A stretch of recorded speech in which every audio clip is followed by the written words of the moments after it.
We are extremely proud of Oscar, and we're also trying to currently talk him into doing his doctorate here at Stanley as well. But he's going to dig in a little bit and give you a bit more about your background and take you through some wonderful, more about his background, and take you through some wonderful hands-on activities. So even though you've been seeing him every day, give a round of applause for Oscar, all right?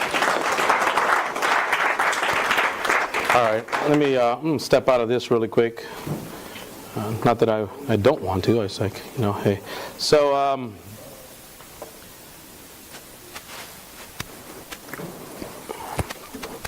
let me gather my. You got to go in from teacher mode into now. I got to be a presenter.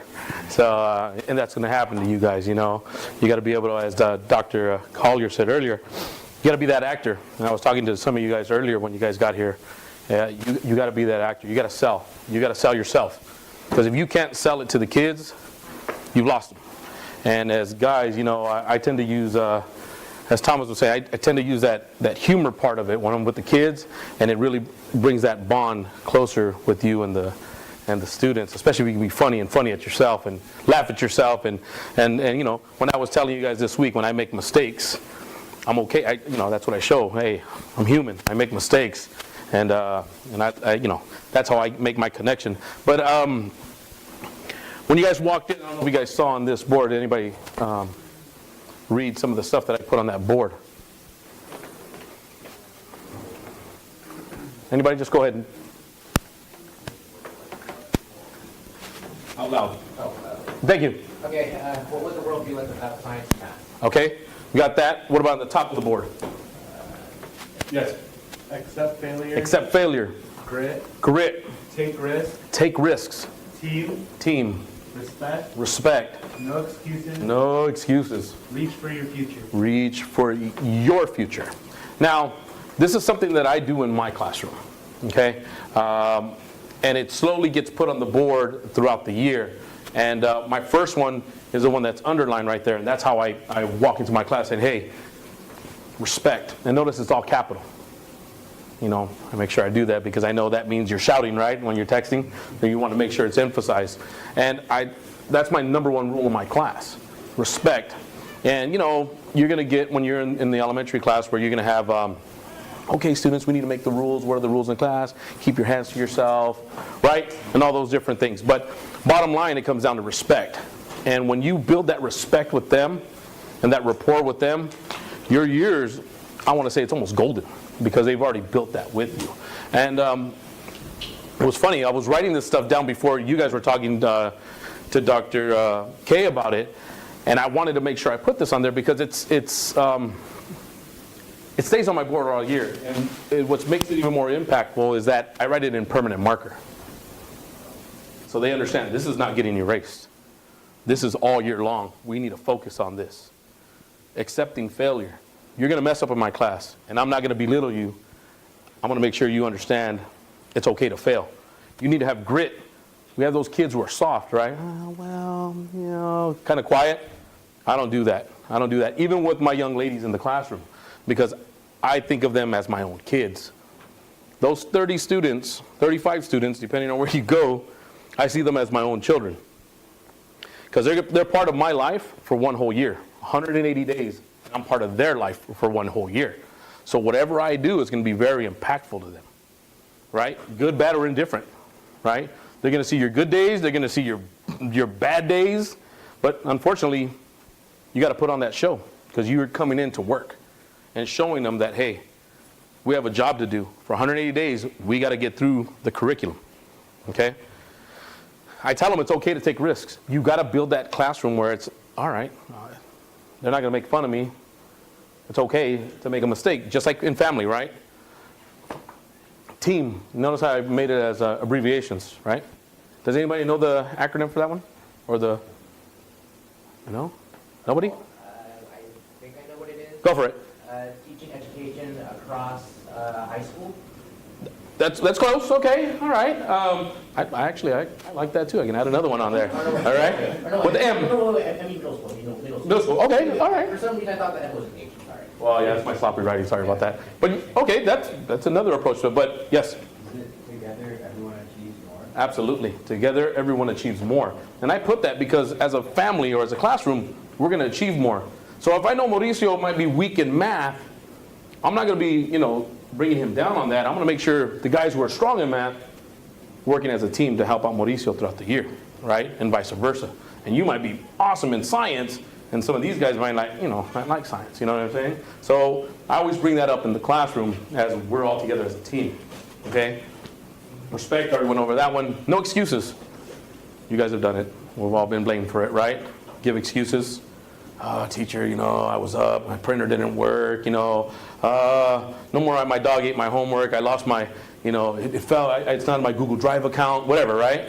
I don't let them bring that up, because if you let that be a habit, that's what it becomes, a habit, right?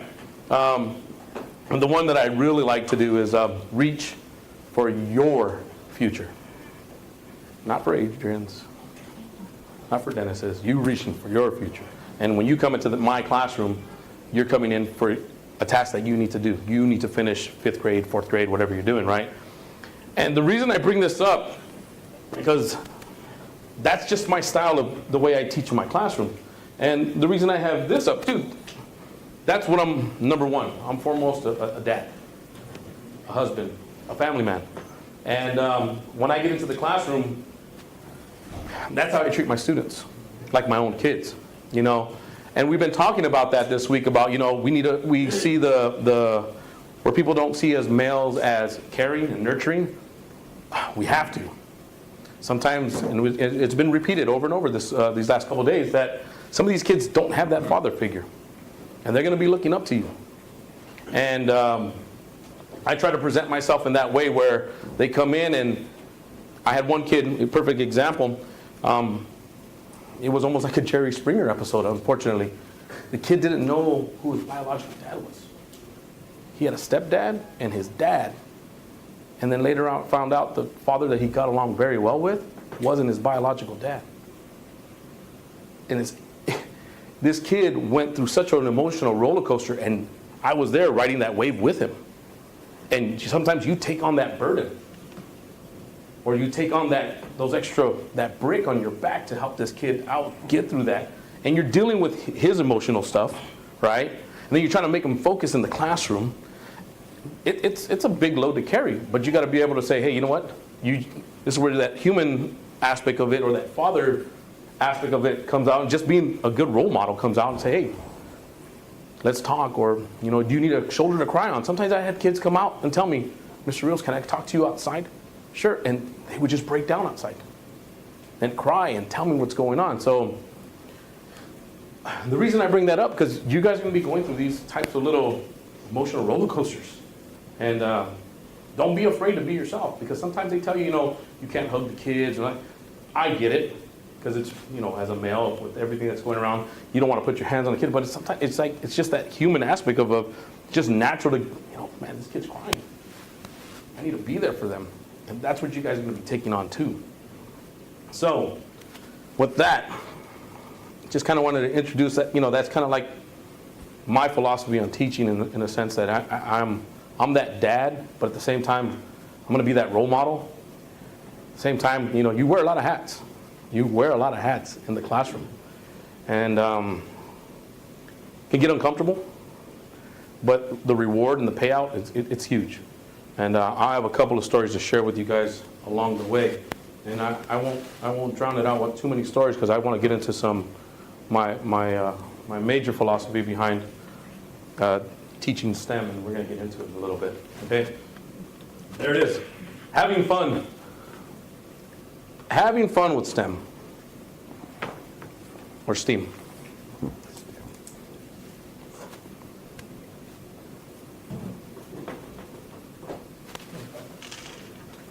Okay, there we go.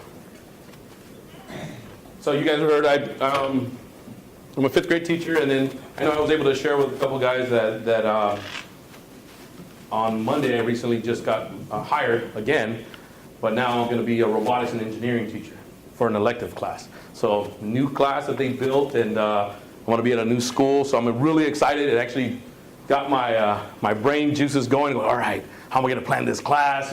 What am I going to bring in? So it really invigorated me to be like, okay, how am I going to be creative? So this is actually a great web with you guys, for me to be with you guys, to be able to share my experiences, but at the same time grow and kind of like share my excitement, because that's what I want you guys to feel when you guys get your first classroom, that excitement to be like, yeah, how am I going to decorate my class? How am I going to have my students involved? I mean, it's like it's coming all over again, like my first year of teaching. So it's nice. And I'm in LUSD. Hello. There we go. Now, before I get started about myself, this is one of my students told me. So read that to yourself. And I really take that into heart, because this is the one who made me my Superman pillow. I'm a big Superman fan. And she did the Superman symbol on the back of that. That's what she did with puffy paint. And I have it on my bed till this day. I still have it on my bed. And I really look at that and think about, you know what? It's true. Real teachers, we do teach from our heart. And don't let anybody else tell you anything otherwise. Because what's going to end up happening, they're going to give you tons of books. All right, this is the curriculum, this is the curriculum, this is the curriculum. And you're like, oh, you get so inundated with all of that. And we forget and we lose ourselves about why we came into the profession. To really touch and really motivate kids to learn. And I always go back to that when I feel like I'm stacked with lesson plans, and I'm going, whoa, wait a minute, hold on. I got to teach, what I need my students to learn. Okay, because every year, your lesson plans won't be the same. I'm going to tell you that right now. Because you're going to have 30 different faces, 30 different ways of learning in your classroom. So you got to be very cognizant of that when you start teaching. Okay?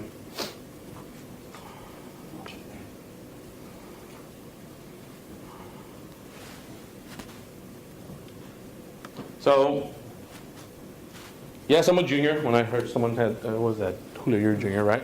And I'm very proud of being a junior. 16 years as a teacher with LAUSD. I was PTA Teacher of the Year in 2014. And I know some of us, we were talking about that.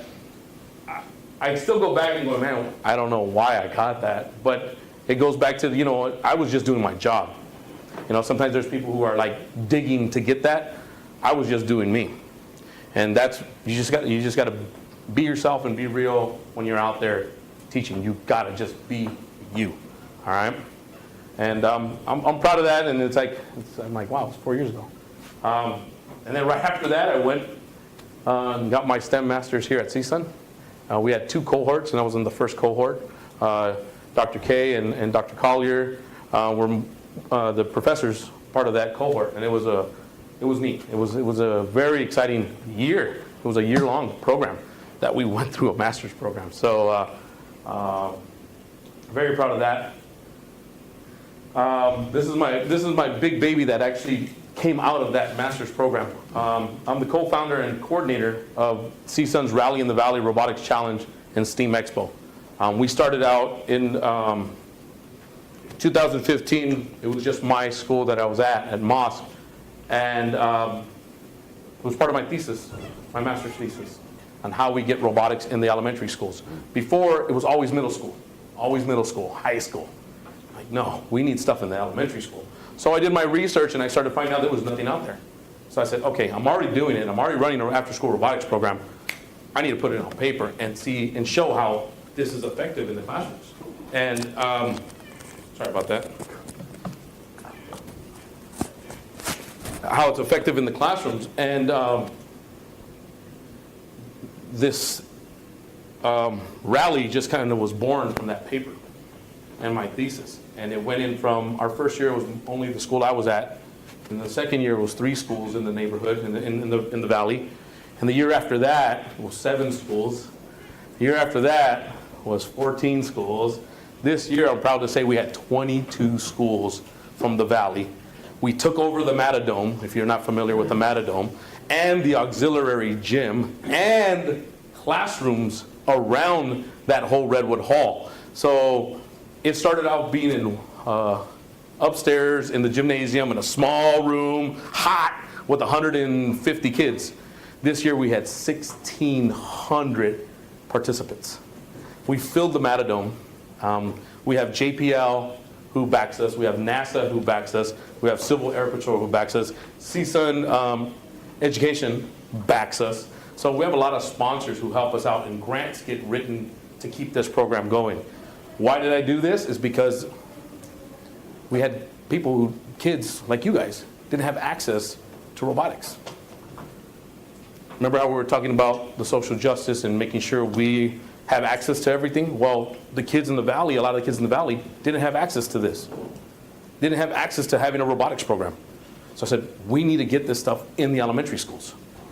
You know, and the kids who did have access unfortunately are the kids who, parents who had money, who were able to take them to summer schools and pay $1,000 for a robotics program, right? Or an after-school tutor to teach them robotics. I said, no, we need to do something for these kids who need something now, after school or in the classroom.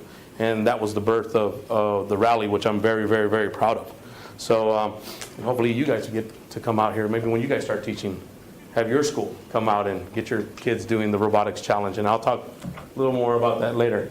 I've served as a grade level chair for the different grade levels that I've taught, which I've taught 3rd, 4th, 5th. I subbed long-term in the kindergarten class, a 1st grade class, a 2nd grade class. I've done all the elementary K to 5. And you got to be versatile. You know, you got to be able to say, yeah, I'll do a kinder class. You know, be silly, have fun, do the puppets, do all that stuff. And I was able to do that. I don't know, I just dig just doing the silly things too with the kids. I'm a STEM master teacher at my school. What's funny at the school that I'm at Mosk, well, I used to be at now, the new school, there's 3 of us who actually graduated from the program, from the STEM program. And I'm the master teacher there for STEM and help come up with ideas with new curriculum or how to use the Legos, which we're going to do in a little while, in the classroom, and how do you make it fun. Okay, so, and then the Lego robotics master teacher. And just recently, the last 2 years, I worked for Lego Education also as an Academy certified trainer. So what does that mean? I go out to different schools and different districts throughout the nation and go train teachers who want to use this stuff in the classroom. So yeah, it's a side gig. It's my little side hustle, if you will. And it pays not too bad. And they fly me, they put me in a hotel. So as what Mr. Collier was saying is that, you know, you gotta have to have, you gotta exploit yourself. You use your talents. And they picked me up, Lego picked me up. And I got trained, and now I'm using that to help other teachers and people to bring this into the classrooms. And again, husband, father, son, brother, coach, and friend. I mean, I put that there because, I'm a loyal friend to all the friends that I have. I'm very loyal to them. They need something, I'll drop. That's why I was talking to Thomas. I'm so used to saying yes to everybody because I like help. Okay, that's just in my nature. So, and I always have to do that. That's just a little tribute to my nephew. And on the side, I'll talk to you guys about that. And that's another little drive that I have. So, kind of like my little stamp, if you will. Now, what is the science teacher? We started already talking about that today, right? What is the science teacher to you guys? Well, we did it already. We started talking about it today when we drew our scientists. But does anybody have one that they'd like to talk about is good, bad, or even so-so? Like, I remember, but it wasn't really. So what I want to do right now is I'm going to give you about a minute or two, just kind of think right now. And think about that science teacher or science teacher that you remember. And I want to have you guys share out. We'll do a quick little. And then what do you remember about them? What could they have done different in order to engage you? Or to spark your interest, or not. Maybe they were already good and you remember them because of that. And then if you were the science teacher, what would you have done differently? I should have wrote differently. Or what would you have done as a science teacher? So I'm going to give you this time to kind of just like reflect, and I'm going to give you some Think, Pair, Share. You guys ever heard of that before?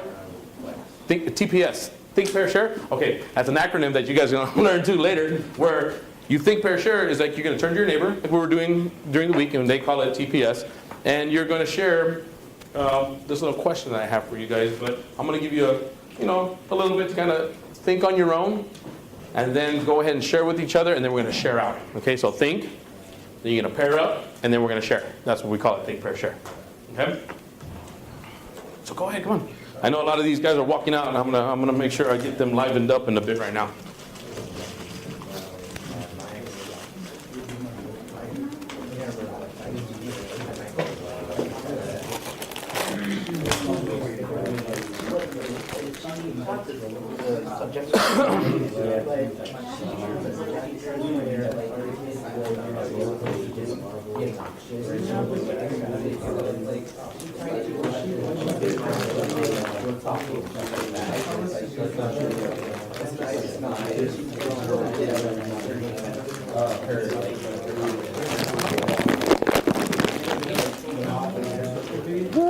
Smells good.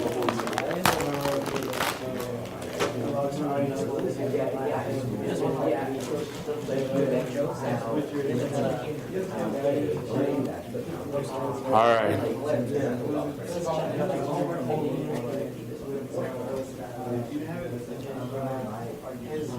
Did you get to share with someone, Brandon? Okay, all right.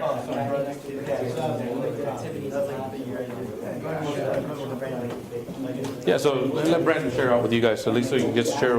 You guys get to finish sharing? Everybody got to share? Not yet? You're next? Yeah, go ahead. Have Jonathan jump on in.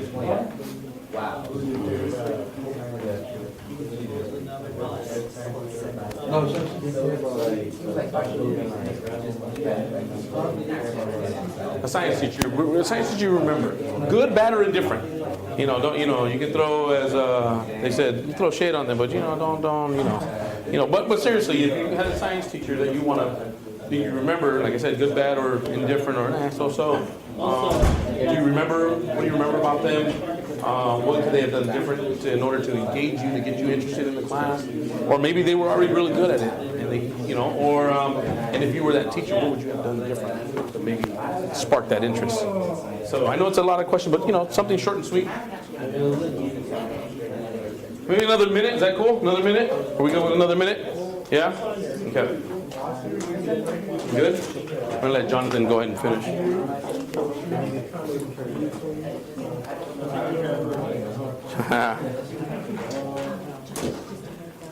All right. Oh, I know where that one's going. Okay, yeah. Okay.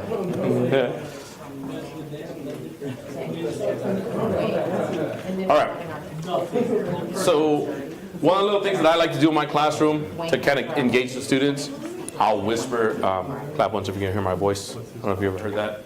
Clap once if you can hear my voice. And I do it really low, and then you get these kids in the front who are like, oh, why are they clapping? Now I'll clap once if you hear my voice. Next thing you know, you got 3 or 4 kids. By the third or fourth one, it's done.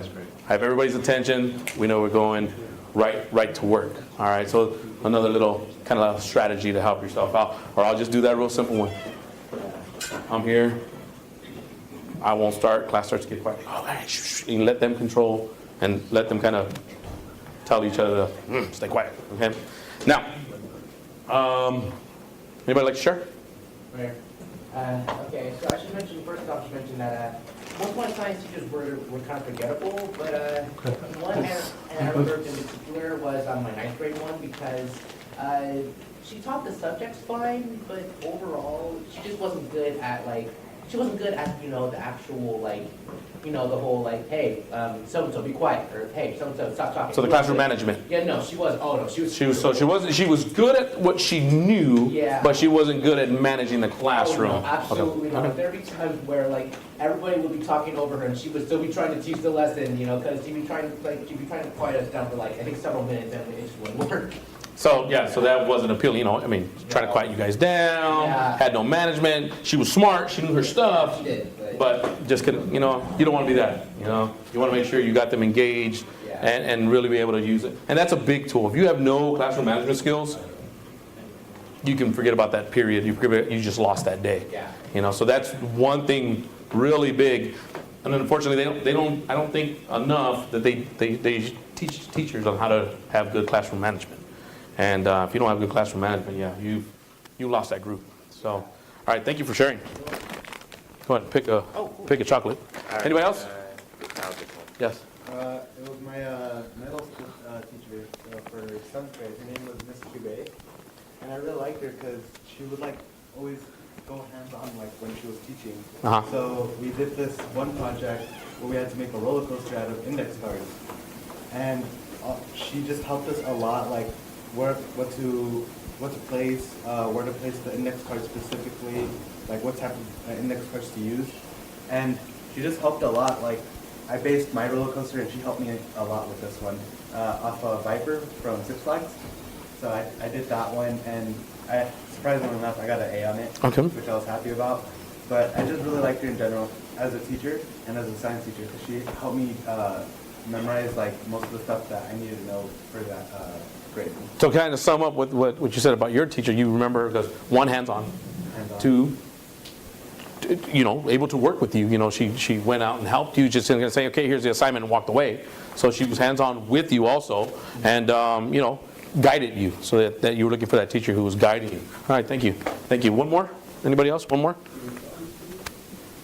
Let's get, Quincy, thank you. My 8th grade science teacher,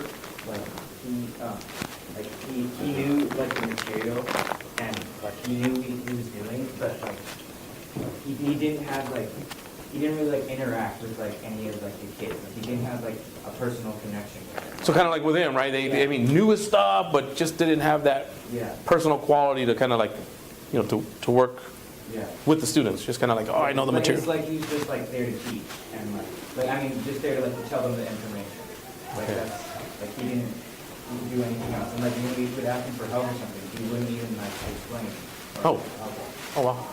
Yeah, that's not what you want to be, right? All right. Okay. Thank you for sharing. So just to kind of move along,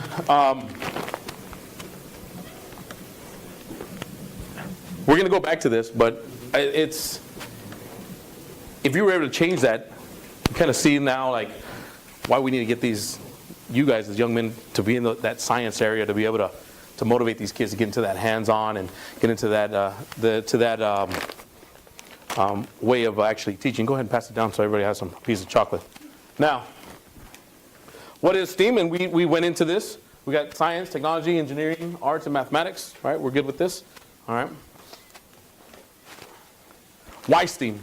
There should be a big question mark right there. I just didn't find a big enough one to put on there. But why STEAM? Well, here's some data for you.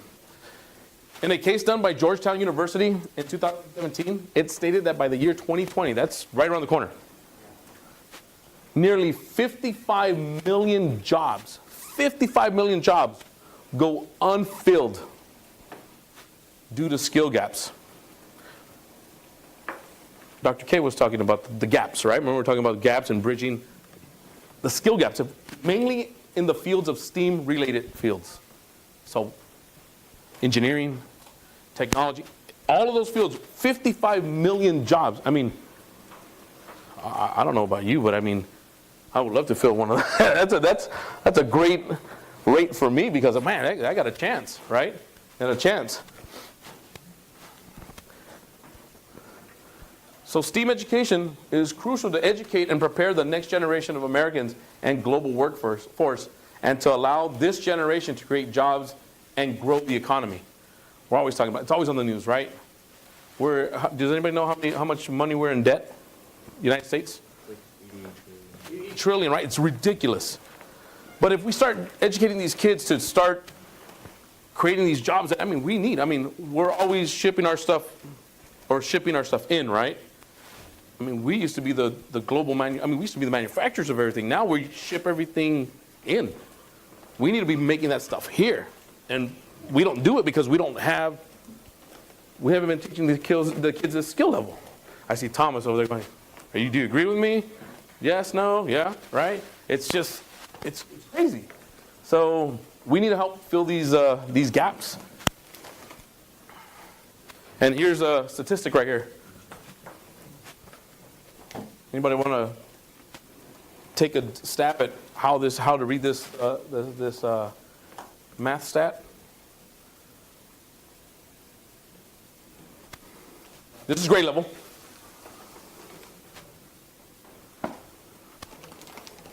What are we noticing? Yes, Adrian. What you? 2, right? Yeah. 2, okay, yeah. So what I'm seeing is that every higher grade level is the math score is dropping, Mm-hmm. but at a young age, it's at its peak. At a young age, it's at its peak, Yeah. and shouldn't this be the opposite? And what's happening? It's declining. But this is what got me. There's the achievement gap. Look, what we were talking about, African American, Hispanic. We're still at the bottom. And then we're still dropping. So this is why we need you guys in the classroom and we need to bring this stuff up. And this is math. You know, it's that stereotype where they always say that the boys like math more and science more. Actually, it's yeah, right. He's no. That's false, I hate that. That's false. I hate math, he said. And you know what? We got to get them back into that love of math. And the only way we're going to be able to do that is going into hands-on activities. And we're going to get right to that, okay? And I've been promising that, and I will. So, we talked about this, and this is over here in our little, our word of the day. But what should STEAM, what should it look like? What should it look like? Engaging, hands-on. Should be fun, informative. Project-based learning. Have you guys ever heard that? Project-based learning? Yeah? Who hasn't heard of project-based learning? Okay. Anybody who knows what project-based learning want to share what it means to you? Yeah. Is it when you're doing the project yourself, when you learn it through yourself, like learning it through yourself instead of just teaching it? Okay, yeah, exactly. So the teacher might give you a little insight of what's going on with the project, and then you're the one that's taking responsibility on doing the research. And it's not only that, but it's sometimes, back in the day, you used to call it thematic teaching. It's a big theme in the classroom, and we're all going to learn about this theme. Now it's called project-based learning, but it ends up incorporating a lot of the different levels. You might have math, engineering, art in this one giant project-based learning. Okay, yeah, so good. Thank you for sharing that. And then you do team building, inquiry-based learning, and creative problem solving. That's what STEAM is all about. You know, learning how to fail and having that grit to like, man, I'm gonna keep going until I figure this out. And if we don't start teaching our students how to do that, I mean, you're gonna be like, oh, just give me the answer. And I was talking to some gentlemen, we were walking back from Manzanilla Hall, and we're talking about that students' attention span nowadays, it's this big. And unfortunately, you guys are gonna be dealing with even kids who have even less attention span. I mean, I was just sharing that my students right now in 5th grade kind of grew up with an iPad. Think about it, iPad's what, 10, 11 years old?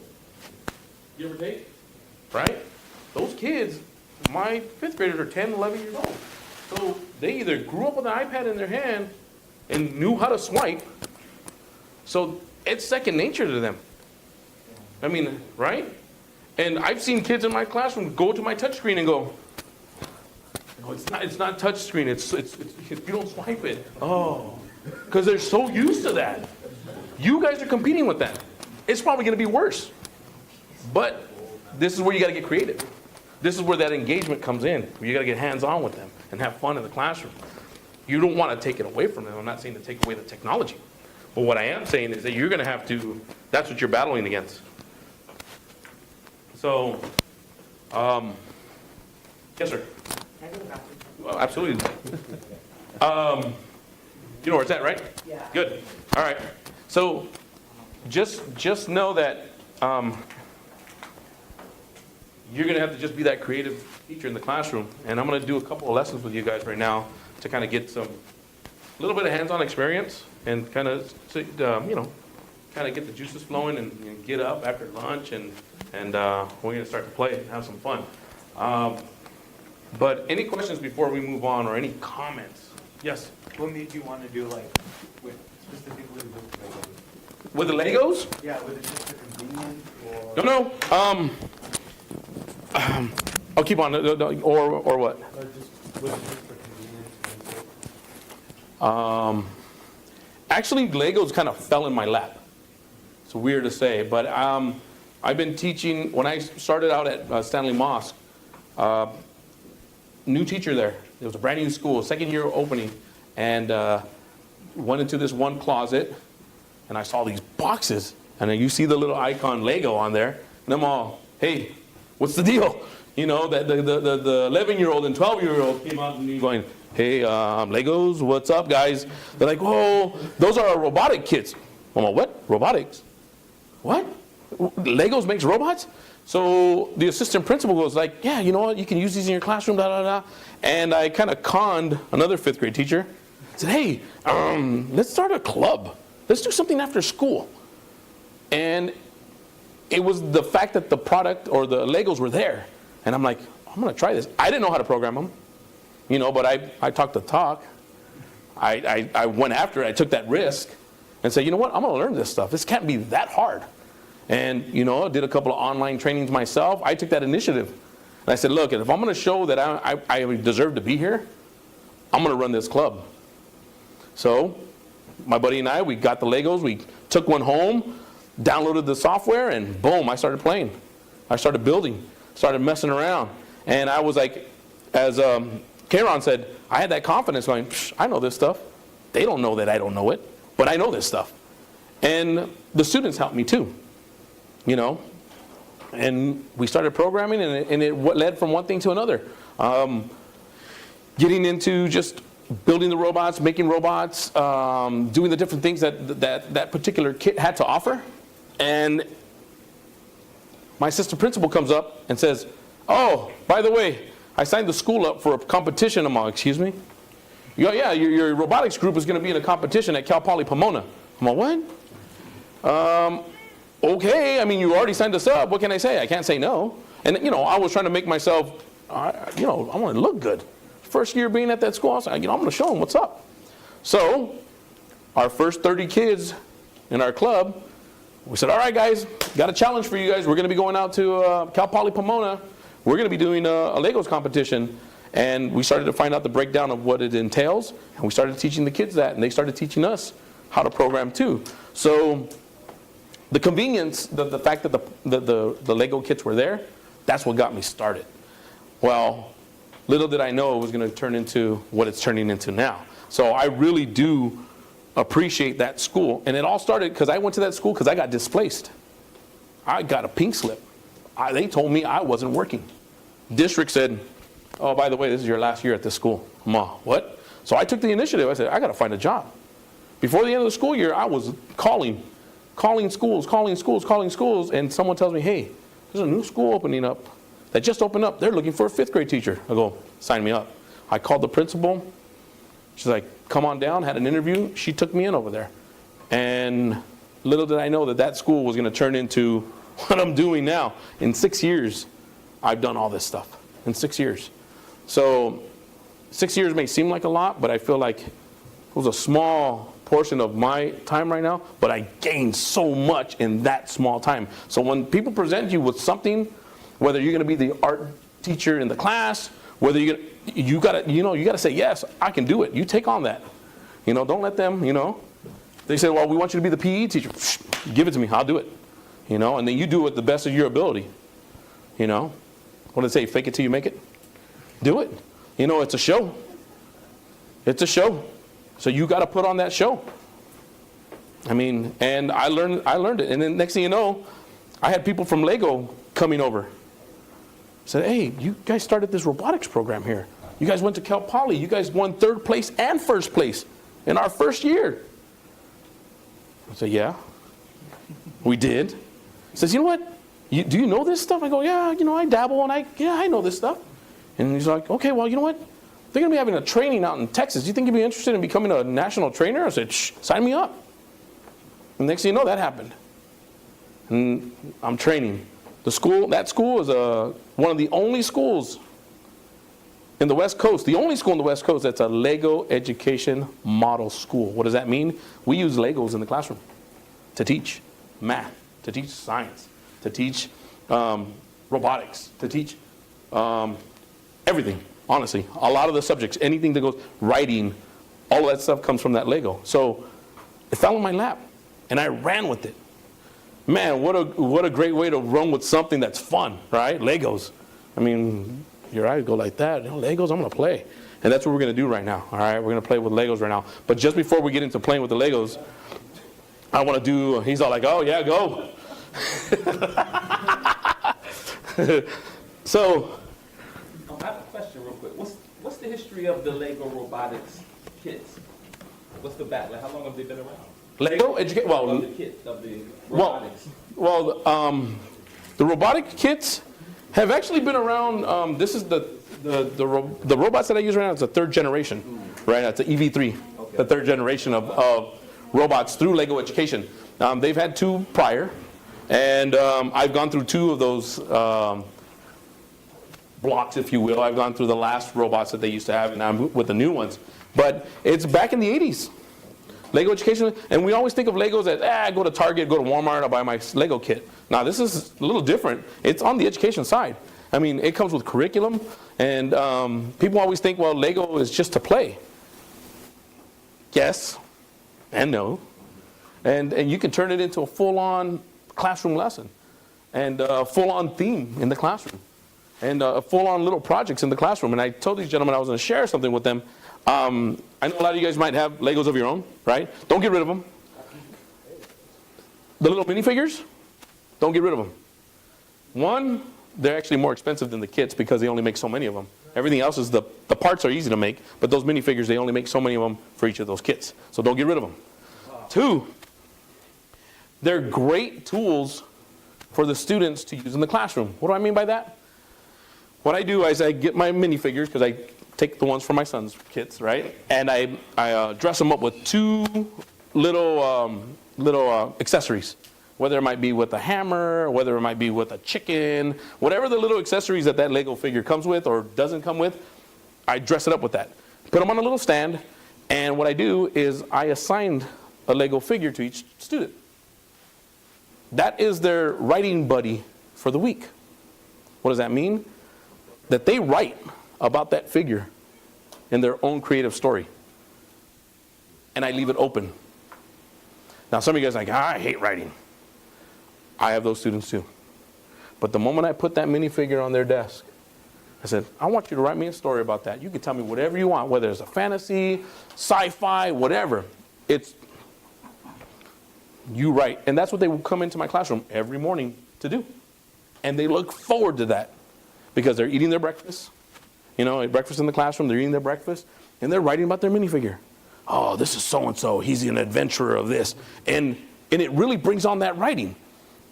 And they go through the whole stage of writing. You do your rough draft, you do your thinking map, you do your rough copy, you have your peer editing.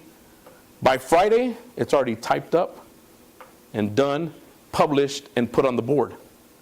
And I've taught them how to take a picture of the figure and put it on the right-hand corner of their paper.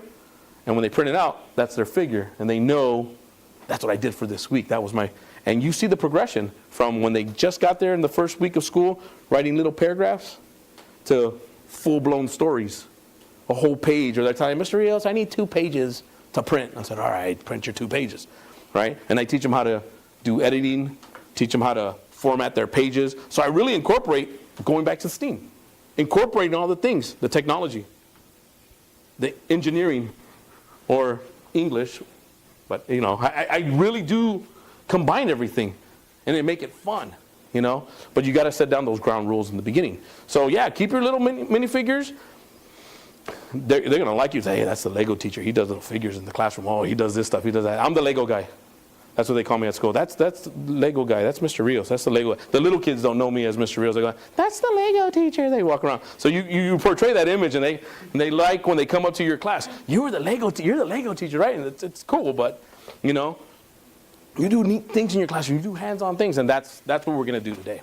Okay, that was a good question, man, because I think it's built on. Legos has really transformed me into what I'm doing now. And it's really led me to new things now. So you got to keep those doors open and be ready to do, you know, exploit your talents. All right? Exploit your talents. Really show what you got. And if you know, they say fake it till you make it. All right? All right. So we're going to get our steam on. All right? But before we do that, I'm going to show you, we're going to do a little activity. And if we can split up into teams of 5, however you want. Go with someone you haven't hung out with today, or this week. Come across. I know we are creatures of habit, and we've been sitting in the same spot. Try to get different people. My Northridge guys, I know that's going to be hard, but we're going to get to 2 groups of 5. All right, 2 groups of 5, and then let's do 5 on this side and 5 on this side, and we're going to do our first. No, that's just. Did we? Oh yeah, we didn't run those off. Yes, please. Well, enough for everybody to. Yes, please. Yes, please. I think 16. I think is the magic number. If you guys want to jump into groups, that'll help actually balance it out. As long as we have 5, and then if not, 2, 4, 6, 2, 4. You're on that side, I'm on this side. Animation stop motion? I do that. I do stop motion with them, and I do green screen with them too. Yeah. So I love bringing that stuff on. Chocolate's here too, so don't. All right. Pass the caramel. Yeah, just pass the bags down, Hey, but if you kill it all today, we don't have it for tomorrow either. There we go. Yeah, 2 groups of 6. Oh, then you know what? Then let's go 5 with them first, and then we'll go from there. And then we'll as long as we have groups of 5. So, our 2 new gentlemen, make it 5. So you guys can hang out and just kind of walk around and help out. That'll be good. Technically, there's 11. I think it's 11. Also 6 and 5. 6 and 5. Okay. All right. It's okay. You're good. 1, 2, 3, 4, 5. Okay. So. 6. All right. Who just walked out? All right.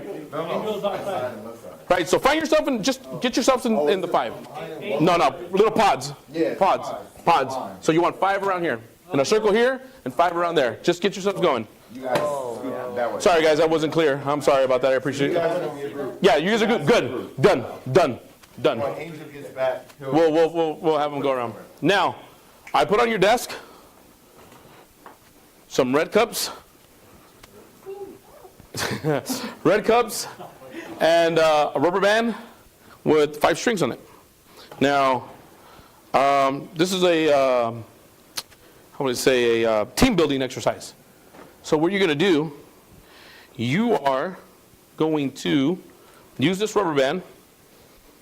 No hands.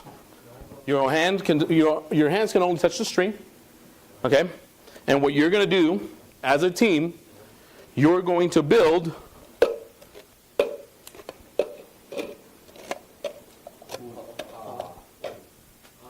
that's what you're going to build.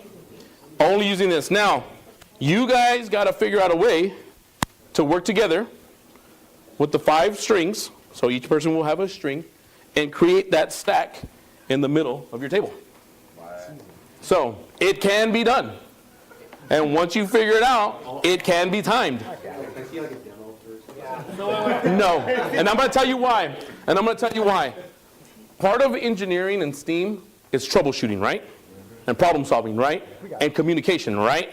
This is what I'm trying to instill on you on this little mini lesson. This is one of my team building things that I like to do with my students, especially on the first week of school because they don't really know each other.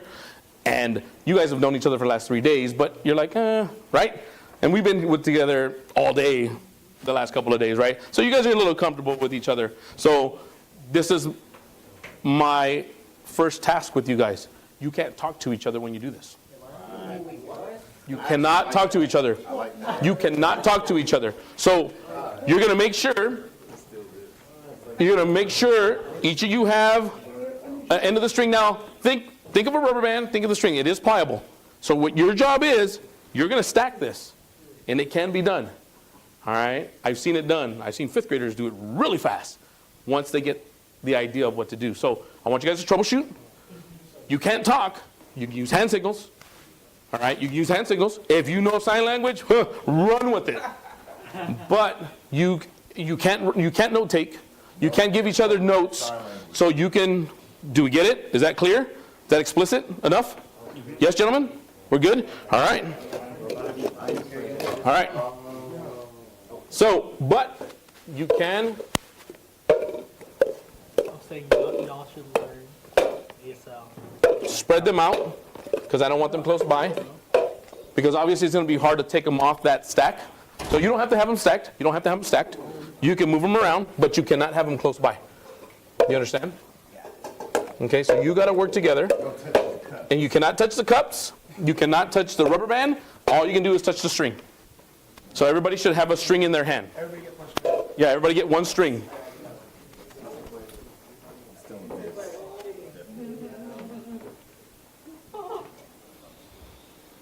Don't touch the cups.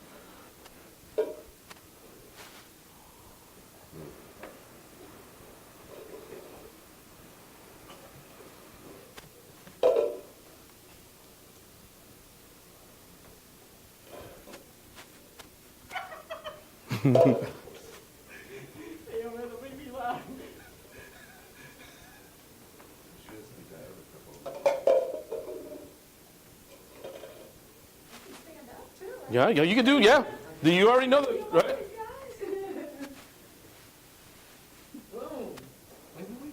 No talking.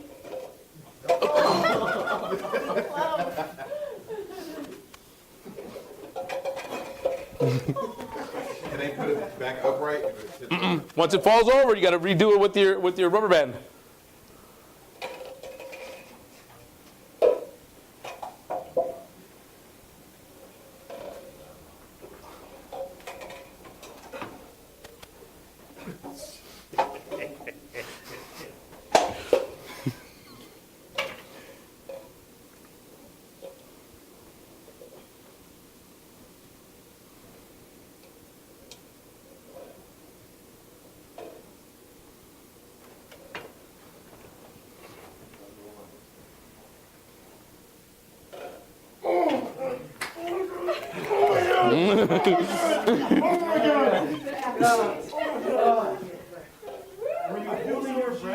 All right.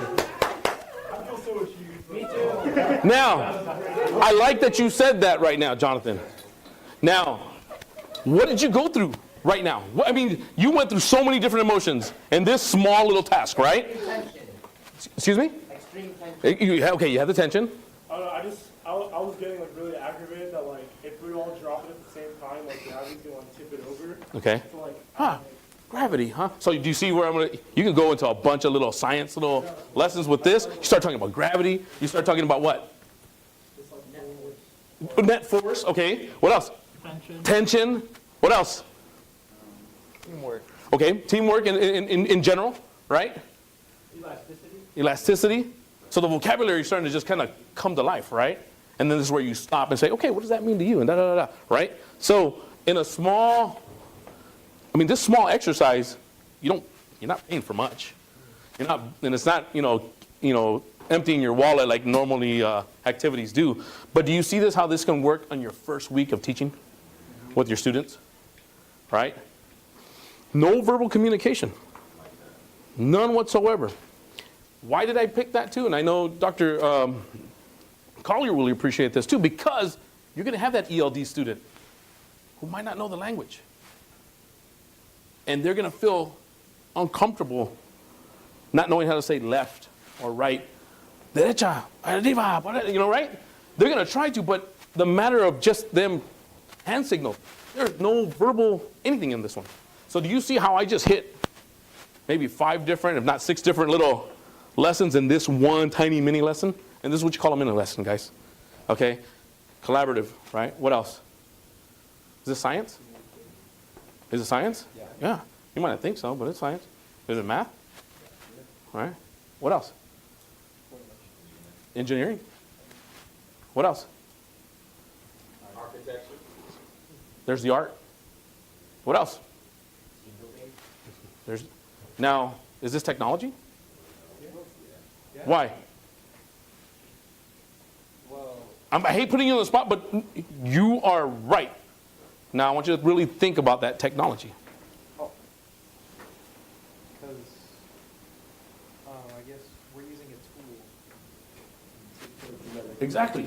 Now, caveman, wheel, that was technology then, right? Our technology is what? What we see around us. Anything that's being made in advance, a tool. What was the tool? The rubber band in the string. That was your tool. That was the technology. I hit all 5 of that steam. in that one little lesson. It's achievable. You were engaged. You were quiet. Which is hard to get in the classroom, right? And especially such a hands-on activity. You're waiting, no, you know, and this kicking stuff, right? But I loved it. He was, I mean, you stacked six cups, and you thought you won a marathon. But that's what I like. It's that engagement. And you were proud, right? Your team was proud. You guys were all proud. Like, hey, we did this together. Now, it was about 8 minutes, 9 minutes, that little lesson. All right? Yeah. 9, 10 minutes, tops, if that. Right? But it was 10 minutes, and that's everything you got out of that. So I want you to think about that for Friday. All right, when you guys start doing your mini lessons for Friday. Okay? So it's possible. It's possible. Yes, sir. You can? Okay. Oh! I'm glad you said that, because then you can do the reverse. You can do the reverse now. You can say, okay, I want you to unstack them, but I want you to stack them just like how you guys did. Just like that. And that's an extension to your lesson. Okay? So if you want to try it, you can, but I want to move on to the next stuff, but I don't want to spend too long on this because we got a lot of things. We got a lot of things. These guys are like, I want to play with Legos. I want to play with Legos. Okay. Okay, we good? But I'll leave it out. Let's collect the cups. So these guys. All right. So next activity. You know I'm not going to do, I hooked you, right? And what did I hooked you with? You see those Legos sitting there, right? I got your attention, right? But I got you hooked still. So, but we're not going to go to Legos yet. So I'm going to keep your attention on me. You see what I just did? Went with something small. Now we're going to build something else now. We're going to get to something a little bit more hands-on. I think you guys might like this one. We're going to build some rockets, okay, in the classroom, okay? And we're going to have some fun doing this. So give me a second. I'm going to pass out some material to you guys. All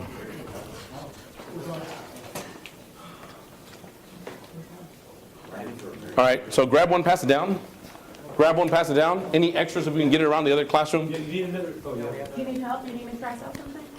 This will be, well, I want to let them come in and make that choice. Okay. This is going to be fun. We are going to use scissors, tape, and all of that. Okay, perfect. Per student, but if we can have them work in pairs, they can. That'll be better. We have enough now. We'll be okay. I think we'll be okay. Don't play with the scissors. Yeah, whatever we can. Okay, so does anybody have any extras to pass it down this way so I can kind of work with you? Yes, please. Thank you. Now, these are these activities that I tell you that when you see a good one, you steal. Or, sorry, borrow.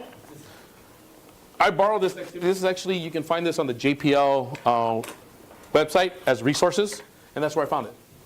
And I've done this activity so many times with my students, and this is fun. This is a really fun, hands-on activity.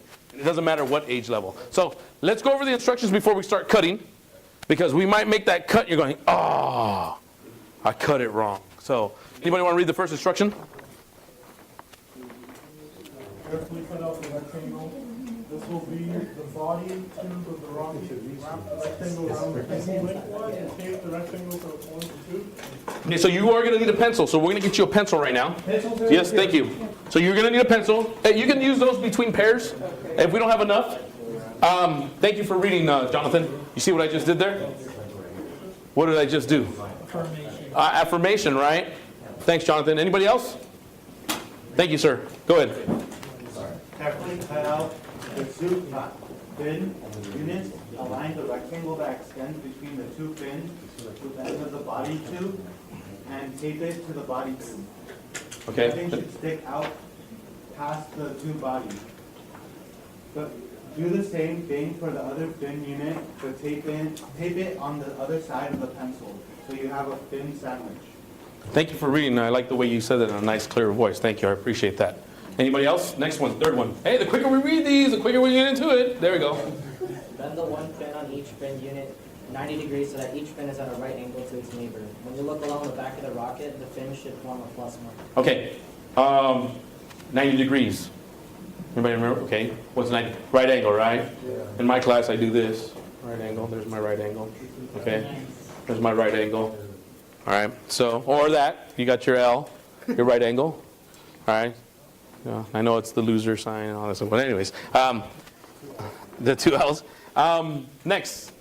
Using the sharpened end of your pencil, twist the top of the body tube into the nose cone.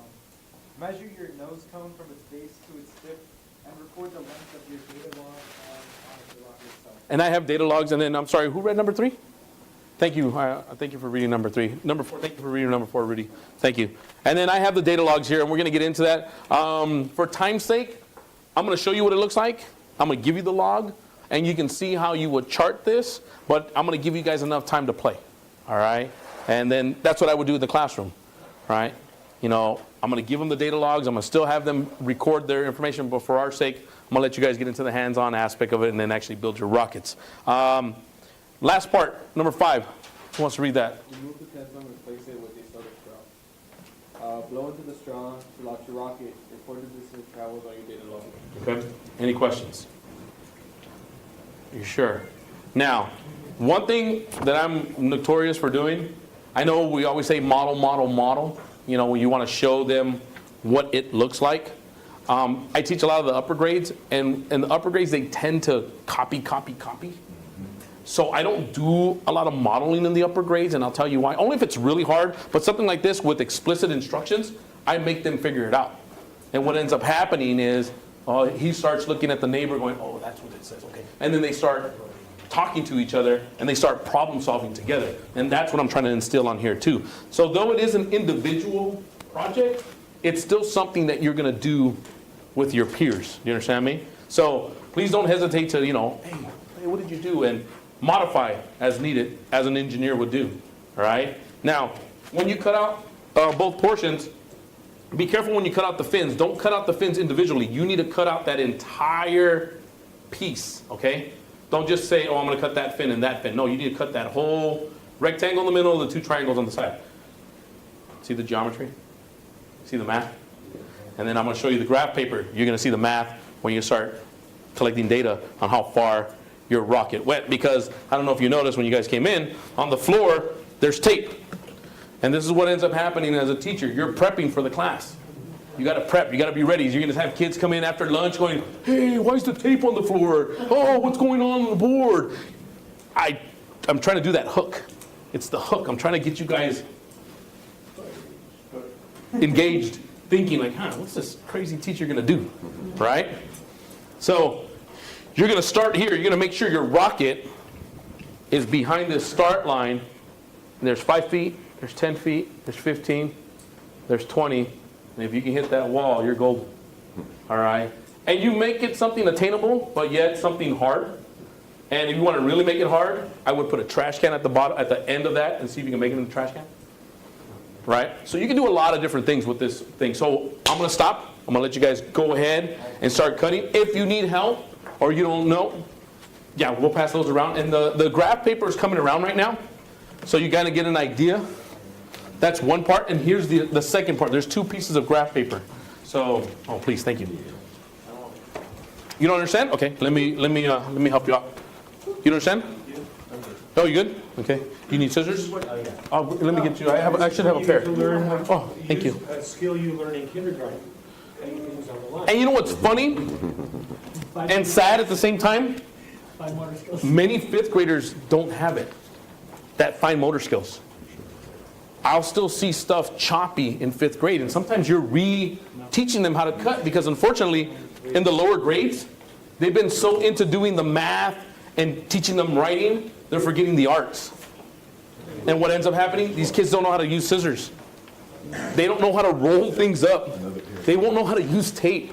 So you're going to be there kind of like really guiding them, even in the upper grades, to cut and use scissors, as simple as scissors. I might have a pair of scissors for you, man.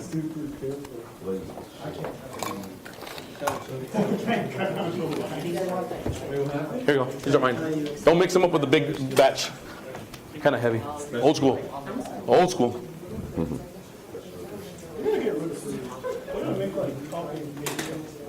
Real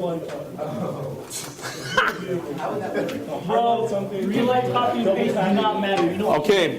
Control find. Now, once you're done, I have various sizes of straws. Now, if you want to really make it really simple, you would stick with one size. But I figured you guys are older.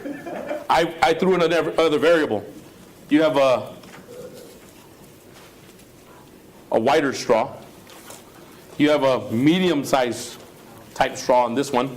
And then in my cup, there's really skinny straws here too. So you can choose on what you might want to, what you think might be the best straw for you to try. But at the same time, let's see. I see him rolling up his. So you might have to roll it even tighter if you go with a thinner straw. So you have 3 choices here. And once you're ready, and after you're done your 2 long ways. There you go. You're more than welcome to come up and pick a straw and start building your rocket. And then once you already have your rocket built, the landing pad's ready for you. So you're more than welcome to start taking measurement.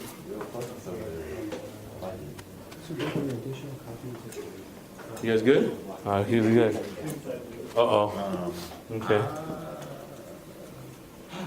Because most of the copies that I handed out, I put them over here. So if it were, he may have them. I think right here. Additional copies. Oh, right here. Yes, who needs one? I'm going to take one. Take one. Yes. Yeah, go ahead. Whatever else you have of, if there's extra graph papers, they should be around there too. You're going to want those too. So, because of time, I'm going to go over these charts really quick. You have your control, and then you're going to do your first trial. And then after your control is your first build. Your second build after your modification, you're going to see what you did, whether it's maybe fold the fins a little bit differently. You might do the nose cone a little bit differently. I don't know, you might use some of your scratch paper that you have lying around, maybe build something else to the rocket. This is the time when you let the students kind of just explore, all right? So you think it's gonna fit around one of these to kind of make the hole or the base of the rocket. So with that, all right, and then there's tape. So if you think that's gonna work, you can get your tape, and then you can start doing your fins. If that's the straw you want to use, or if this is one of the straws you want to use. I got a good feeling about it. All right, I like that. So.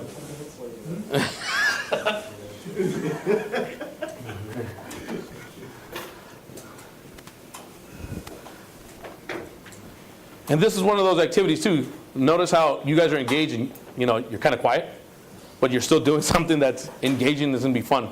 And wait till we start launching them right now. It's gonna get a little loud in here. So, and that's what you want, okay? You don't cut the sides. Remember, you cut it as a whole. Cut it as a whole piece. Like, may I share yours, Mauricio? Like this. You want it to look like this when it's done. Okay. Like this, guys. You want it to make sure when you cut out your fin, it looks complete like this. Okay? It stays like that. I made it easier. You folded it in half. You did your symmetry, right? There you go. You did symmetry. Is it symmetrical? Is it symmetrical, Dennis? Yep. Yeah, okay. With my imperfection, what? Yes, sir, it is. Yes, sir. Yes, sir, Mr. Yes, Mr. Rios. Yes, Mr. Rios.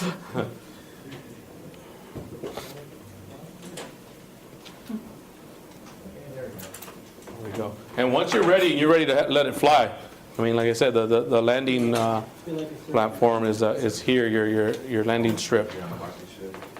Now, I don't want to rush you guys, and I know it's a hands-on activity. So how does about 4 or 5 minutes sound to kind of like cut? And this is where you're like going, this is my classroom. It's boom, boom, boom, boom. We got to go, we got to go, we got to move, we got to move. And because I want to get to the Legos. That's next. So we're going to do Legos next. All right? You got me hooked on this. I don't even care about the Legos anymore. That's the hook. That's the hook. That's the hook. I was just trying to get him to do it. No. Now I have it. Lego already has a lot of the stuff already like done, but Did they allow independent people to do it? I'm pretty sure there's stuff out there that I can probably finagle around and do it. Yeah, they have a lot of this stuff. And I get a lot of my samples from stuff, but I always tend to tweak it for my class. Even these guys. Like, it's like, you know, you gotta just know your audience. Yeah.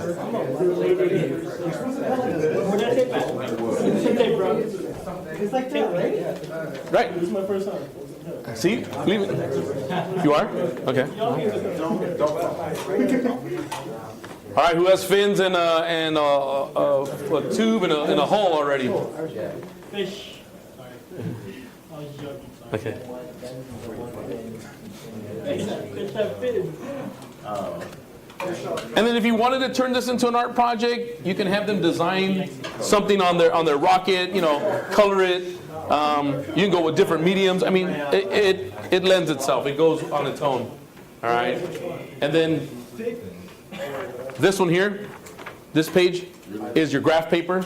So then later on you would be graphing your nose cone length in correlation with the distance it traveled. So if you change the nose cone length, and this is where you're doing your bar graphs, or you can do a line graph. I mean, there's your math. So just with this alone, again, I hit all 5 letters. All right? And then if you want to kick in language arts, I would have you guys pull out your journal and start telling me about what would you have done differently, how would you modify, you know, you would kind of like note take on your successes and your failures along the way. Okay? Anybody ready to launch? No one's ready to launch yet? Almost? Mr. Rios. Yes, sir. No, I'm not the strongest in reading or writing, so I'm trying to figure out what this means. All right. So, Step 2, I thought I got them cut out. okay, so you got that rolled. Okay, good. Now you have it. Did you tape it? Okay, now, so what you're going to do is, it says, and then you're going to do like a fin sandwich. So you're going to have a fin on this side. Okay, and then you're going to fold these at a 90, right? Remember what 90 is. And then you're going to do the other fin on the other side, and you're going to make sure you tape these down. But I would tape them down individually. I would tape this one down first, and then I would try to tape down the other one with it, or you can tape it across. You have different choices on how to tape down your fin. Okay? All right, and then you can start. Remember, you can roll the tip. How he rolled that tip, because that's what he did there. Because you're going to want to have a nose cone, so you're going to have to roll that tip somehow. You have to go here and then kind of like roll it. I thought the length or the size of the tube mattered on It does. That's why I give you 3 options. Oh, okay. Well, then make a choice. Which one do you want to use? You want to use a thicker red straw that's almost the size of the medium one? There you go. Straws? Anybody make a decision on which one they want? There's the wider red one, the medium, or the super skinny unpapered one. You have medium. Take the red straw. Tape. There we go. There we go. Skinny. What straw?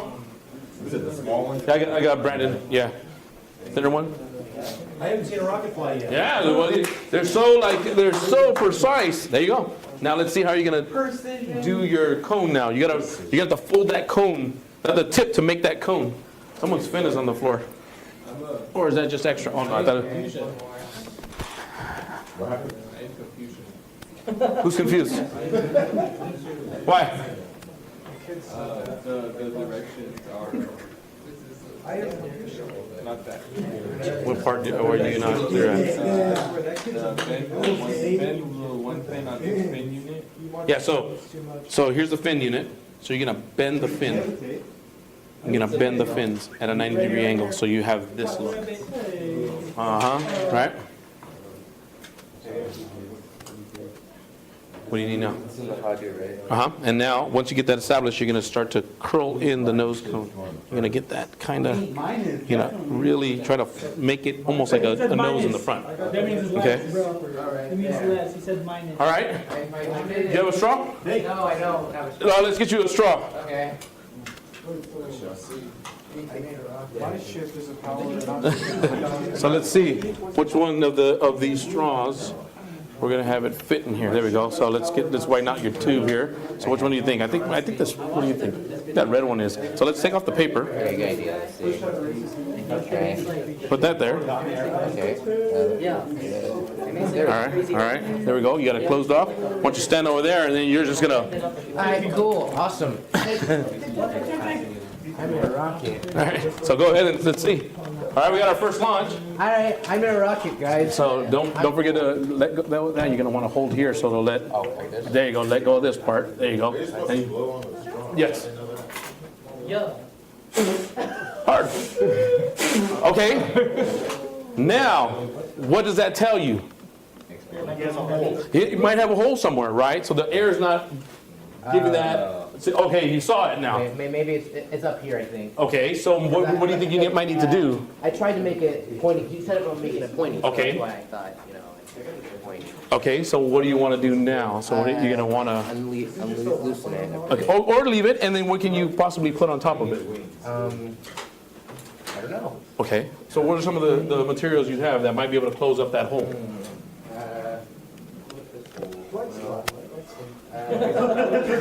So think about the material. Okay. Oh, trying to close this hole? Yeah, you want to close it. Okay, then I use tape. There we go. We use some tape, right? Yeah, tape. All right, I'll make sure I... All right, guys, we're digging into Lego time. I don't want to dig into Lego time, and I don't want to dig into going into the. Yeah, let's go. All right. Okay, we need to see a rocket launch. We need a rocket launch. Okay. Oh, I see. Oh, there we go. Are you gonna do with or without fins? See? We need some fins now. Come on. Who else was up there? Let's go. Let's try it. Straws are here. So figure out which is the diameter you need. Let's see. There we go. Let's try that one. Go for it. Go ahead. There we go. All right. You got about 5 feet there. Right on. Okay. Do you ever talk about trajectory? It will get brought up from time to time. But for the younger guys, it's usually distance. But yeah, the older kids, you might have that 1 or 2 kids like, what is that called? I said the arc, the trajectory. Oh yeah, and then Yeah, I noticed it a little bit like this. It goes yeah, and then we'll go into all that stuff. See how far this goes. There we go. Yeah. Bounce back though. All right. Okay, let's see. Oh, no, you shot him. Hey, man. There we go. Hey, nice. All right, you ready for this one? Go for it. Let's see. Where's it start? Right here. Okay. This is not gonna work. No, we have confidence, man. This is gonna work. It's gonna work. No, it's It's gonna work great. I like it. Except failure. Try again. Oh, nice job. Okay, go for it. Go for it. No pressure. No pressure. I'm passing that. It's gonna hit the wall and come back. Nice. So they took what we used to get in trouble for in middle school and made it an exercise. And made it fun. Made it fun. And made them learn from it. So you're like, oh, if I get that angle just right, spitball that thing over there, I'm going to get that spitball there, right? But this time, you're allowing them, right? But you're allowing them to throw things in the classroom. But it doesn't stick to the wall. Right. No gum. Go for it. Anybody else? Get your flight on before we get our Lego on now, all right? Okay, so the trick is, you gotta swirl the fin, get that, what is it? All right, man, you don't want to print Go ahead. You'll be all right. You'll be all right. Be aware. Here we go. There it is. Oh, you got it to the wall. Nice. Very good. Dennis hit the wall. I think Dennis got it. So when you came back the second time, what did you do? Okay, so this is where you have them start documenting that stuff, right? Yo, where's yo? That's not wrong, the first one, but remember, it's a little, it's So are about we gonna 9 move the sheets. trash can to see if they Whoa. get it in? Here's Dennis's next challenge. Let's get it inside. Oh, there you go. Oh, okay. Very good. There you go. You doubled the distance now. There you go. Trial and error. Trial 1. Let's see how far this goes. This trial too. Let's try 2 now. Wall. Oh, we got a little flutter in there now, going right. Okay. Did you change the fins? Did you do something different? Okay. So maybe that's why you got that whole twirl effect now. Bro. Go.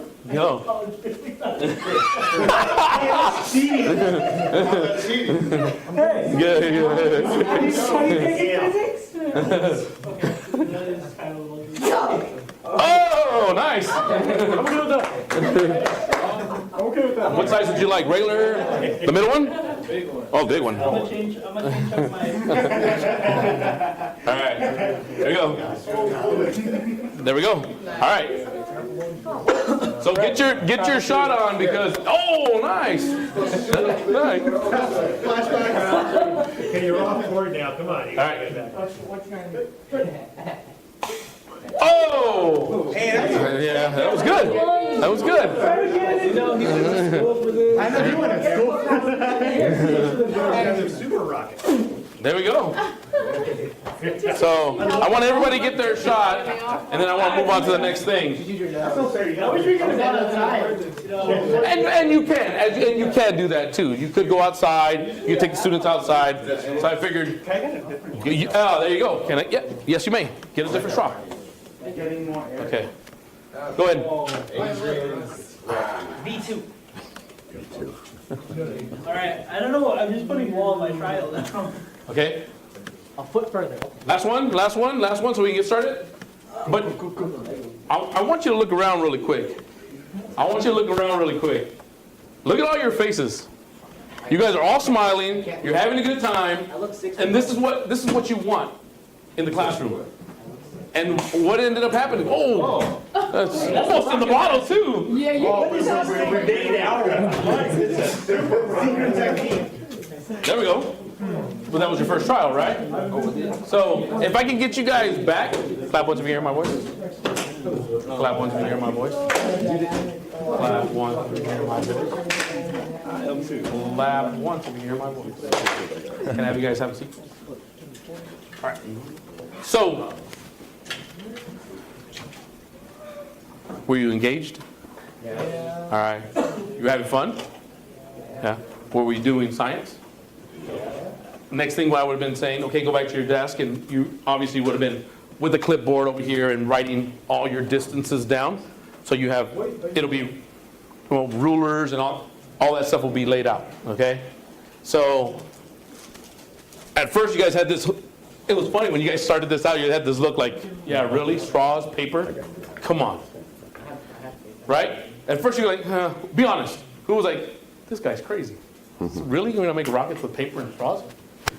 Be honest, I'm okay with that. If you didn't think that this was gonna turn out to what you thought, you guys. I thought it was cool, honestly. It's been a while since I've done something like this. Okay. I thought it goes back to preschool again. Okay, good. But listen, this lesson goes from 3rd grade all the way to 12th grade. Just depending on the vocabulary you introduce and things like that. And I thought this was fun because, it was like spitballs all over again, right? Right?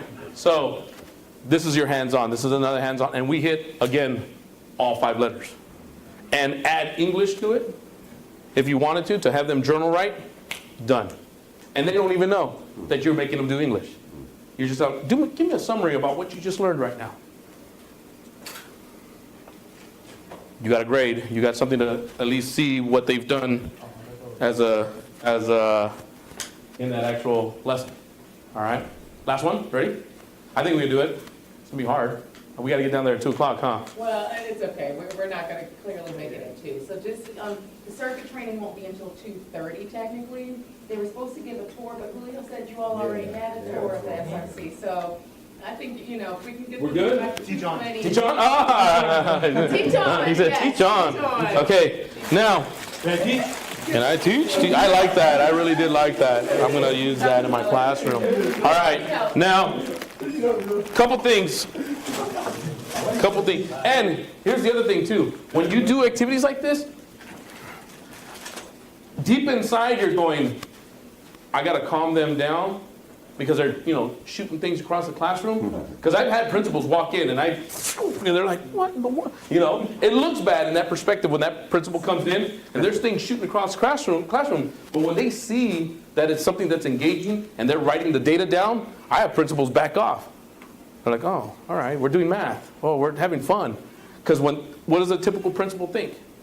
Has to be quiet. Has to be A well-managed school classroom means good stuff is going on. Right. Not always. Right. Yes? Basically, principals are no fun. It can be, and I hope to be one of those a day that I'm that principal that allows stuff like this to be like really hands-on. So but I don't want to get out of that field of being hands-on with the students. I think I would miss it too much. So, all right, next activity. I put this on the sheet protectors. Don't take them out, please. Grab one per to share, because I think there's 8 of them here. This is the building instructions to what you're going to do right now. So if you guys can share, why don't you guys pile up your stuff, neatly organize your desk really quick, please, because then we're going to have scraps all over the place. You guys can neatly. You all should have one of these. Yeah, you're going to take that out. Do we have a recycle bin? Yeah, paper recycle bin, I do not know. That one's cans and bottles. I will Because you come can turn around. this into a recycle lesson too. I'll come around with the basket. Just ask the basket, put your scraps in there.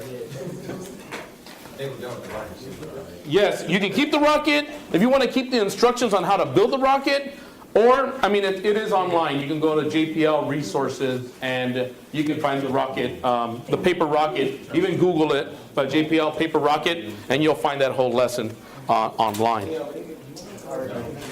Good, good, and that's what I was hoping to do with you guys. Okay, scissors. Let's also pass scissors. Let's go that way. Let's go that way. Scissors, let's go that way. Don't throw scissors. That's not nice. That's not nice, Rudy. That's not safe. Who has the little scissors? Thank you, sir. Yeah, just put it in there. Thank you.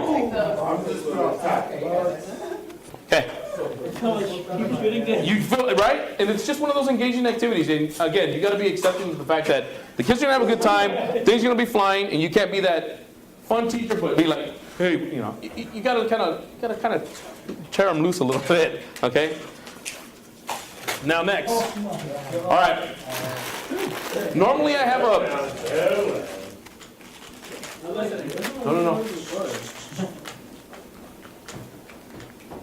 Normally I have in my classroom stuff already in Ziplocs, but these are the ones from home that I use, so I opened them up for you guys already. You're going to have a new little package in the inside, but I do need these back because I use these for training purposes.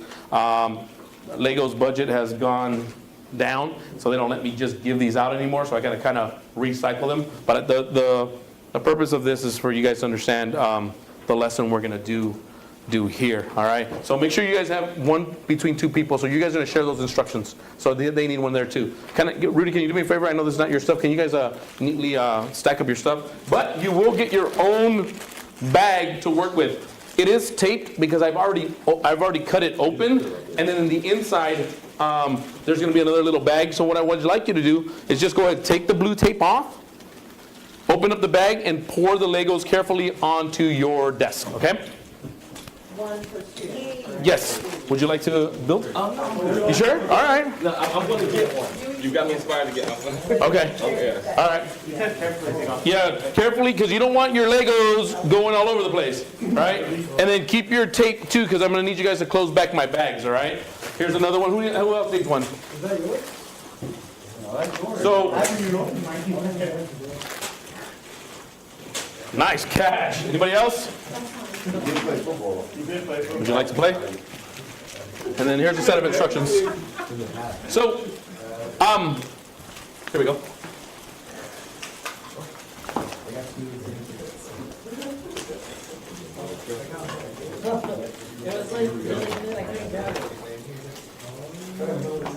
Now,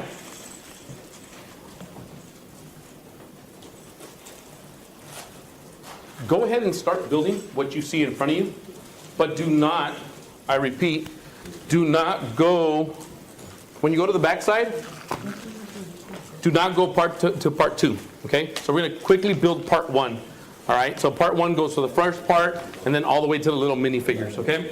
All right? You want to build one? You sure? All right. No? That makes more sense.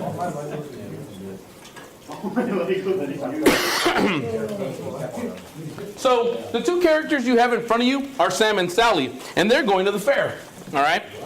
The ride they enjoy most is the merry-go-round, and it's so much fun to spin around and around and waving at your friends as you're spinning around on the merry-go-round. Now, who here likes merry-go-rounds, or who likes rides that spin around and around? All right. Anybody else? Anybody else? Okay. What do you enjoy about them most of the time when you're on them? Yeah, nice view. Nice view. All right. What else? Anybody else want to share? Okay. Now, if you think of a merry-go-round, what's the simplest form of machinery that you need in order to make a merry-go-round go? Okay, motors. What else? A wheel and axle.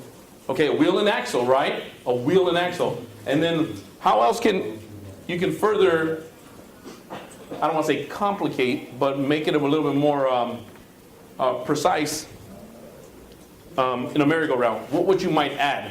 And you have a couple of them in your bags. Lever. Okay, a lever. What else? These little gray things in your bag. Oh, the turning. Okay, that's the lever. The gears, right? And that's what we're going to talk about today is gearing. Okay? So, look, again, I got you guys. You don't even know. Look how quiet you guys are. So everybody always thinks that when you do a science activity, it always has to be loud. And it doesn't. Most of the time, more often than not, they are. But do you see how these quick little 3 little lessons I did? They got you hands-on, they got you engaged, and you're quiet and you're working. You know? So, now, oh, you got lucky. There's no one. Oh, Angel's over here now. I'm like, oh, what happened?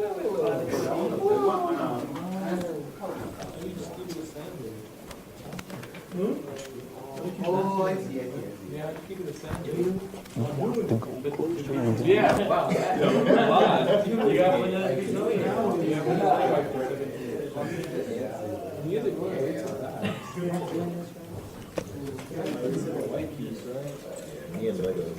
You guys don't work well? No? Your ladies don't work well? Okay. Wait a minute. It's like, how did you do this fast, man? No. What piece is that? Here, if he's still waiting, you can do the other side. Okay? There's a, and you're gonna stop right here. Okay? You can do up to there. I'm a master builder. So you didn't put all your leaves back? The color's wrong. I'm a Lego master builder. Now, just to kind of, I'm going to be in your ear a little bit while you guys are building, and hopefully some of it sticks, because I know we're in the time. If you notice on your little worksheet that you have in front of you, the Lego worksheet, it starts talking about gearing. And does anybody know how gearing works? You turn one thing to make the other one turn. Okay, and then when you have 2 gears together? They work in unison. What else? Wait, what? Yeah, what else? They do work in... Talk about him. Right, okay. He's a master builder. That movie was made about him. Yeah. All right. So... I used to mess with Legos when I was a kid.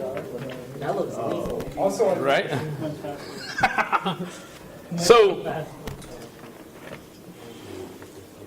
on this worksheet, you're going to see that they shows the 2 gears.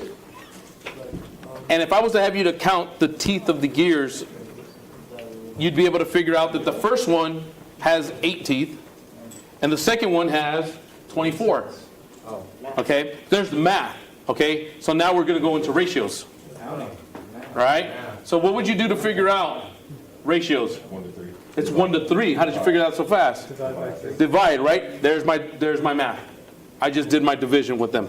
All right? So it's for every 1 turn, what happens? 3 rotations, right? Are you getting that? So are you counting? You're seeing that, right? Now, what would happen if you change the gearing? For every 3 turns, it'll be 1 rotation. Okay? For every 3 turns, it'll be 1 rotation. What if you had a bigger gear now? Right? It's going to take you're going to be turning along many times to get 1 full rotation, right?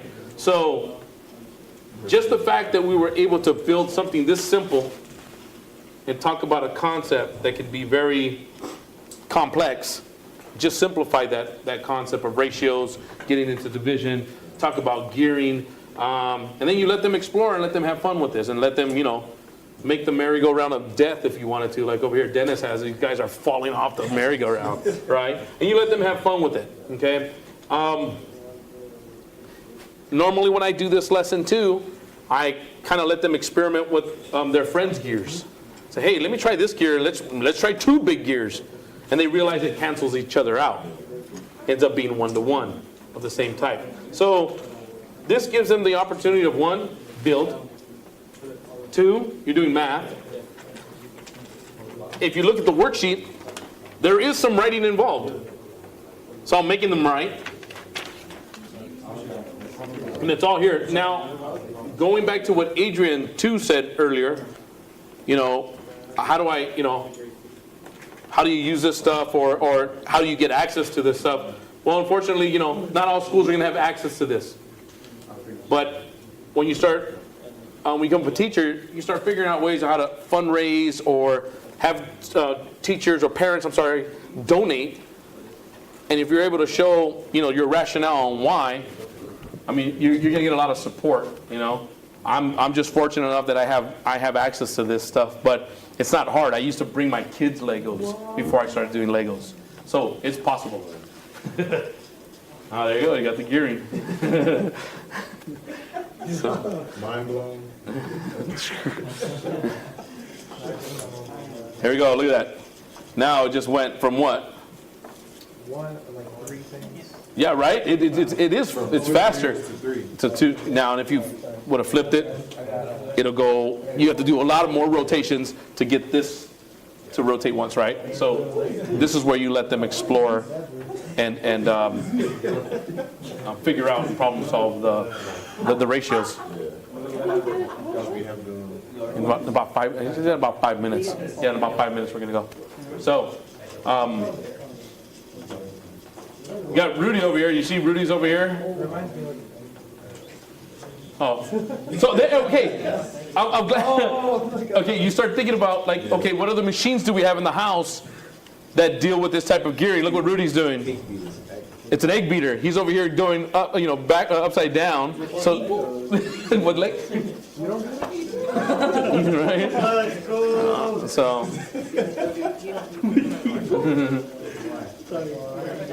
Do you need another set of instructions, guys? There's another set. Yes. I'm about to make all my kitchen utensils. You can make your mashed potatoes.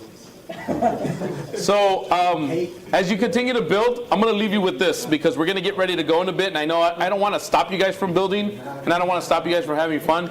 But if I can have your attention for about a minute, and then I'll let you guys go back into building. I just wanted to show you guys that STEAM education is fun. Hands-on. You don't have to be that boring teacher that people say that you're lecturing and, all right, you can have a good time doing it. You can teaching them life skills, fundamentals, and then on top of that, you create that dynamic in the classroom where, hey, the kids look forward to coming to your class. Like, oh, all right, what's this crazy teacher going to do today? I always tell them, as a teacher, I wear 6 hats. Because it's changing every day. You got to be the mean guy, but you got to be the nice guy. You have to be fun, but you have to be informative. It's really hard for us. You can't be that, stiff shirt, monotone teacher. You got to be someone that they look forward to coming into class. And hopefully, throughout this week, with all your speakers, that you guys kind of get an idea of what direction you are going to be as that teacher when you're in that classroom.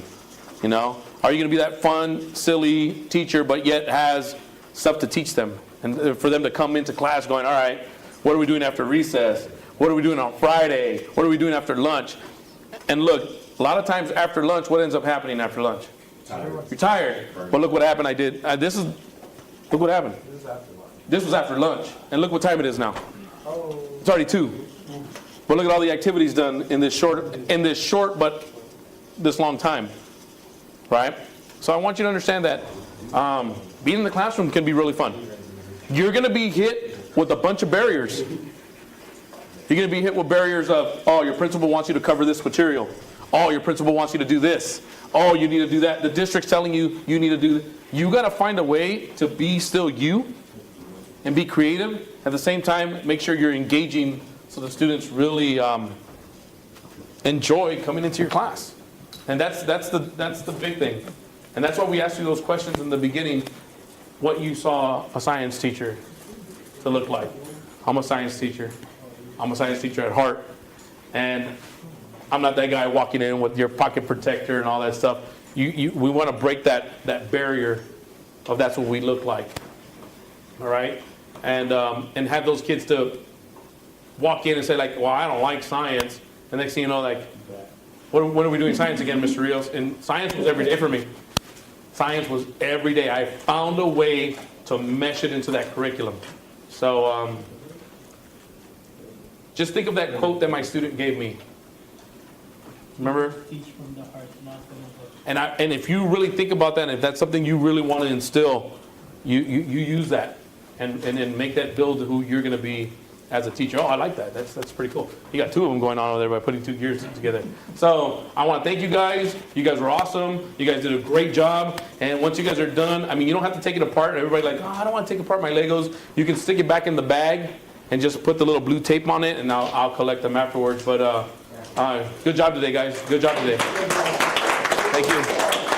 Thank you. Any questions for Oscar? You sure? Can we play this? I know you want to play more, but we are, a little behind. Let me see what I can do. I mean, I can hook you guys up with the people. You can build this stuff on your own. I mean, the stuff is online, so you can at least see the material that you need to get. I mean, you can buy the stuff, but unfortunately it does cost.